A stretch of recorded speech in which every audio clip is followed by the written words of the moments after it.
Hey all of you, hope you guys are great. So in the last video we have written the contract for our initializer. So if you haven't watched, make sure to watch it because that one is the most important contract in our staking tab.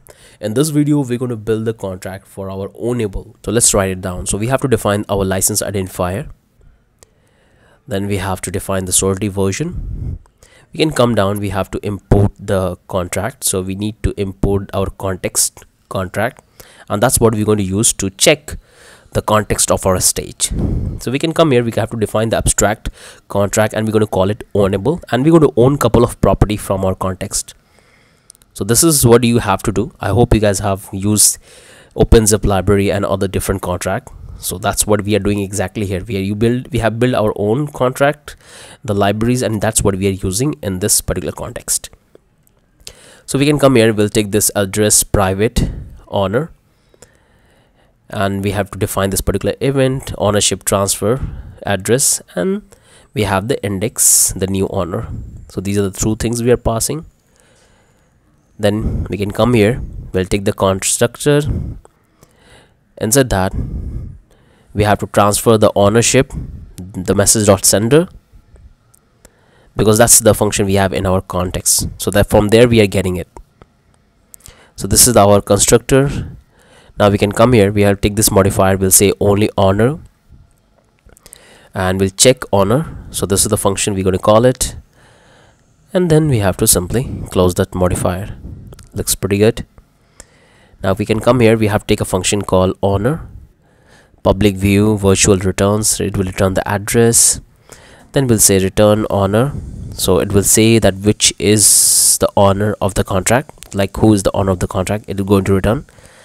And we're going to simply close that one. And now we can simply come down here, we'll take another function, we'll call check owner internal view virtual, and it's going to return the owners, and we have to do the check. So whatever the owner is equal to the message.sender, means the one is going to be defined in the state variable, and the second one will come from the function call. So that's, we try to match it up, and then we have to throw this error message, caller is not the owner, because when we initialize our contract, it's going to be the fix the owner at that particular time, and we have to manage that in the state. So when someone try to withdraw the fund from the contract but he's not the owner, then we have to throw this particular error message, check owner. So that's what we have here. Now we can simply come down here, we'll create a function called renounce ownership. We'll say public view only owner, and then we have to call this transfer ownership address to the 0 address. And then we can simply come here, we'll say transfer ownership, and we have to pass the address, and it will be only called by the owner. Then we'll build this condition that new owner is not equal to the 0 address, otherwise we have to throw this error message. Then we have to simply transfer ownership to the new owner, and looks pretty good.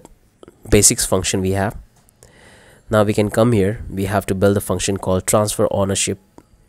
This is going to be run internally because we have used this one internally. In that we're going to pass the address of the new owner virtual, and it's going to return a couple of things. So it will return the address, old owner, and here we have to do the comparison. So we'll say old owner equal to the owner, because we have to update that one, and we'll say owner equal to the new owner, and we'll simply initialize this particular event with all the data we have defined above. Looks pretty good, and that's the simple contract which will tell you that who is the owner of the contract, and that's what we are inheriting. So this is the internal library we have built, and that's what we are utilizing here. Hope things are making sense to all of you guys, that how things are coming together and how we are utilizing this all. So we have different contract for different purposes. So come here. So that's the only thing I want to talk about in this video. Hope you guys have understood that how you can write the contract for Ownable. And this is the most common contract you will find in other popular libraries. If you talk about third wave, if you talk about the open zeppelin, this is the exact contract you will find when it's come to identifying the ownership and transferring that all. In the next video we're going to talk about the re-intrinsic hat, so make sure to watch that part as well, because there we're going to, because in that video we're going to build a smart contract which will trigger and prevent any kind of re-intrinsic attack.